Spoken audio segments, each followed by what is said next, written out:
जम्मू कश्मीर के सोपोर में आज सुबह सीआरपीएफ की टीम पर आतंकवादियों ने हमला कर दिया है और इस हमले में सीआरपीएफ 169 बटालियन के 2 जवान शहीद हुए हैं, जबकि एक जवान जख्मी हुआ है। फायरिंग में 2 नागरिकों की भी मौत हुई है।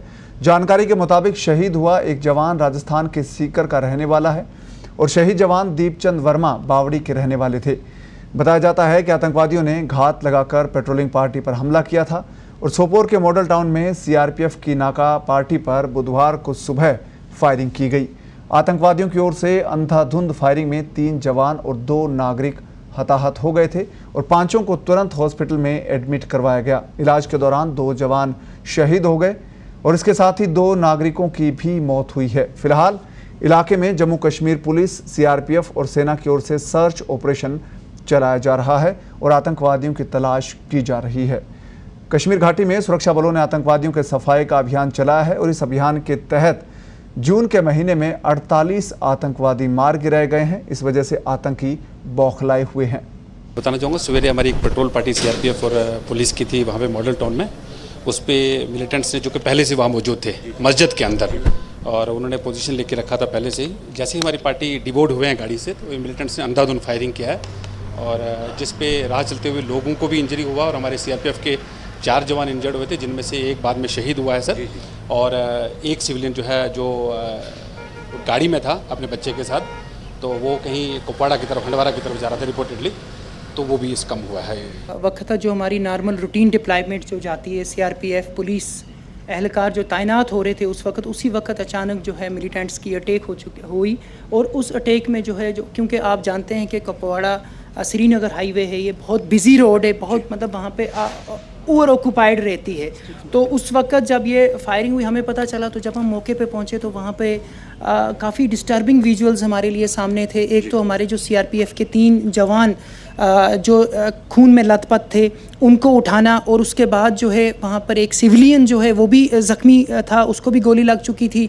और उस सबसे बड़ा डिस्टर्बिंग हमारे लिए ये था कि जब हमने एक छोटा बच्चा देखा 2-2.5 साल के करीब जो है वो इर्द गिर्द घूम रहा है। और मीनवाइल जो है, जैसे ही हम पहुँचे उस वक्त भी काफ़ी फायरिंग वहाँ से अपोजिट साइड से आ रही थी। आपने देखा होगा एनकाउंटर साइड पर जो सामने की मस्जिद है उसके ऊपर वाली स्टोरी से फायर किया गया है, उसी डायरेक्शन से जो फायर आया, उसी वजह से सारे लोग ज़ख्मी हुए हैं। उसमें से हमारा एक सीआरपीएफ का जवान जो है वो शहीद हुआ, बाद में वो ज़ख्मियों की ताप ना ला के सका और जाँ बाक हो गया। तो ये जो बच्चे को हमारा सबसे पहले था कि वो व्यू ब्लॉक किया जाए और इस बच्चे को वहाँ से उठाया जाए। तो हमने अपनी गाड़ियाँ सारी लगा के, जो बीपी गाड़ियाँ हमारे पास थी उस वक्त सीआरपीएफ की थी, पुलिस की, सारी व्यू ब्लॉक करके जो अपोजिट साइड से फायर आ रहा था, तो इस बच्चे को इवोकेट करना हमारी प्रायोरिटी थी। और हमारा काफ़ी चैलेंजिंग था क्योंकि सामने से फायर आ रहा था, कोई आड़ नहीं थी, कुछ नहीं था। वहाँ से उठा के हमने आज मॉर्निंग में 7:30 में दिल्ली की तरह जब सीआरपी जा रही थी वहाँ पर नाका लगाने के लिए मॉडल टाउन सोपोर में, और जो ज्वाइंट नाका डेली होता है पुलिस और सीआरपीएफ का, तो जिस टाइम में सीआरपी के जवान गाड़ी से डिबोर्ड कर रहा था, उसी टाइम मस्जिद के अंदर से अंधाधुंध फायरिंग आना शुरू हो गया, जिसमें सीआरपीएफ के 1 जवान शहीद हो गए, 3 जख्मी हो गए। वहाँ से कार में 65 ईयर्स ओल्ड एक बशीर साहब जा रहे थे, उसके गाड़ी में एक छोटा बच्चा था। वो पैनिकली गाड़ी से निकल के बच्चा को लेकर भागना चाहा, उनको भी गोली लग गया, उसमें उनकी जान गई है। लोगों ने गलत फैलाया, खास करके मिसक्रिएंट लोग हैं, और मिसक्रिएंट के डर से, मिलिटेंट के डर से उसका बेटा भी एक वीडियो जारी किया जो सरासर गलत है। इनफैक्ट कि मैं पुलिस का एसएचओ का मैं इसको इनकरेज करूंगा, या मैं ये आप लोग बताना चाहूँगा, उन्होंने बहुत अच्छा काम किया, अपनी जान को हथेली में डाल के फायरिंग के बीच में जाके बच्चों को वहाँ से रेस्क्यू किया। लोगों को, उनके फैमिली मेम्बर को, उनको अप्रिशिएट करना चाहिए पुलिस की सेक्शन को। सबसे बड़ी बात जो है इसमें है कि पिछले मैं 1 महीना में देख रहा हूँ कि 2 ऐसा इंसिडेंट्स हुआ है जिसमें टेररिस्ट ने हमारे मस्जिद का मिसयूज किया है। पामपोर में एलईटी के 2 मिलिटेंट मस्जिद में चले गए, हम लोग बहुत ढंग से रेस्टेंट किए, वेट किए और बिना कुछ फायर किए उनको न्यूट्रलाइज कर पाए। आज फिर सुबह मॉर्निंग में जो लश्कर तोबा के 2 मिलिटेंट, जैसे एक उस्मान भाई है, पाकिस्तानी है, एक लोकल मिलिटेंट है नासिर, दोनों मस्जिद में घुस के मस्जिद से फायर किया। जब पुलिस पार्टी मस्जिद के अंदर गई तो उसमें से 2 मैगजीन उन्होंने रिसीव किया, वहाँ पर रिकवर किया। एक भरा हुआ मैगजीन था AK का, एक आधा खाली मैगजीन था, और दोनों वहाँ से फायर करते थे भागा। इस ढंग से मैं आवाम से, खास करके अवकाफ कमेटी के मेंबर से कहता हूँ, मस्जिद कमेटी के जो इंतजामिया कमेटी है उनसे रिक्वेस्ट करता हूँ कि मिलिटेंट को प्रेशराइज करे, उनको समझाए कि मस्जिद का किसी भी रिलीजियस प्लेस का यूज नहीं करे। तो आतंकी हमले में सीकर के एक जवान शहीद हुए हैं। सीकर से हमारे साथ जुड़ रहे हैं सचिन।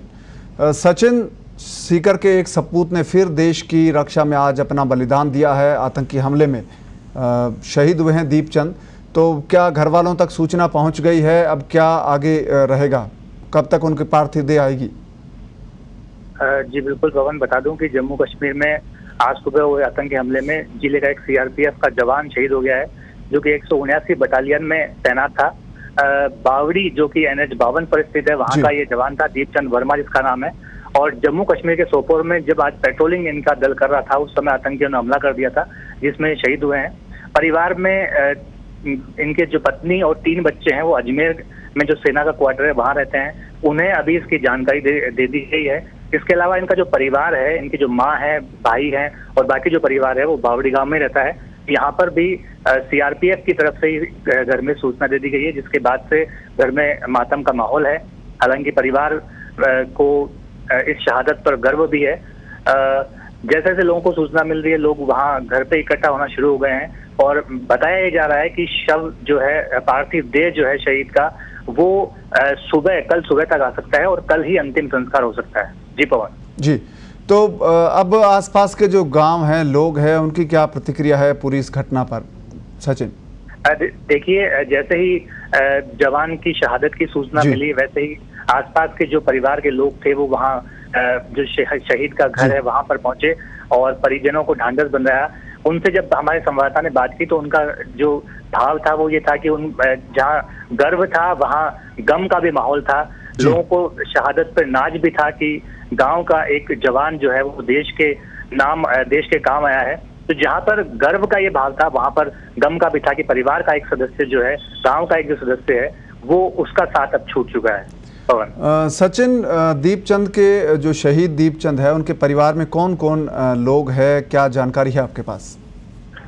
देखिए, अभी तक जो जानकारी मिली है उसके मुताबिक जो शहीद है वो 7 भाई बहनों में से एक था। सबसे बड़ा ये भाई है। और इसके अलावा पिता की 2 साल पहले ही हार्ट अटैक से मौत होना सामने आया है। पत्नी है और 3 बच्चे हैं, जिनमें 2 जुड़वा बेटे हैं और एक बेटी है जो अजमेर में रहते हैं। बाकी चाचा और कुछ और सदस्य हैं परिवार में, वो गांव में रहते हैं। जी सचिन, ये जो सीकर में जो शहादत हुई है, एक बार फिर से, पहले भी यहाँ पर कई जवान देश की रक्षा में अपनी शहादत दे चुके हैं, एक परंपरा सीकर में रही है।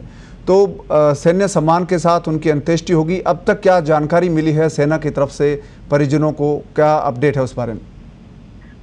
देखिए, सेना की तरफ से जो अपडेट दी गई थी वो ये बताया गया था कि 8:45 बजे करीब जवान अपने दल के साथ पेट्रोलिंग पर गया था।